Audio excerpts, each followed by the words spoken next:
فاسألوا أهل الذكر إن كنتم لا تعلمون۔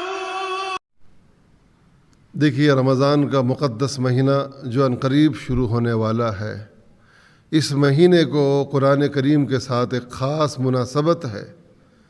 اس لیے رمضان میں قرآن کی تلاوت کا بہت زیادہ اہتمام ہونا چاہیے۔ زیادہ سے زیادہ وقت تلاوت کلام پاک میں گزرے۔ ہر نماز کے بعد قرآن کریم کا کچھ نہ کچھ حصہ ہم تلاوت میں کچھ نہ کچھ حصے کی تلاوت ضرور فرمائیں، اور قرآن کریم کو سمجھ کر پڑھنے کی بھی ہم رمضان کے مہینے میں کوشش کریں۔ رمضان کے مہینے میں جتنی تلاوت کی کثرت ہوگی، انشاءاللہ بعد میں اس کا فائدہ نظر آئے گا، اور سال بھر پھر اس کی برکت سے ممکن ہے ہمیں قرآن کریم کی تلاوت کی توفیق ہو۔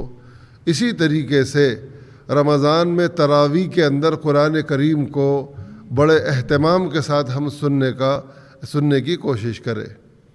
سکون کے ساتھ تراویح کو پڑھے، جلد بازی بالکل نہ کرے، ورنہ دیکھنے میں یہ آتا ہے کہ لوگ رمضان میں یہ دیکھتے ہیں کہ سب سے زیادہ تیز تراویح کہاں پڑھائی جاتی ہے، اور ان مساجد کا رخ کرتے مناسب نہیں ہے، بلکہ ہم قرآن کریم کو بڑے اطمینان اور سکون کے ساتھ رمضان میں سننے کا تراویح میں اہتمام کریں گے تو انشاءاللہ ہمارے لیے بہت بڑے اجر اور فائدے کا سبب ہوگا۔ اس کی ہم سب کو کوشش کرنی چاہیے۔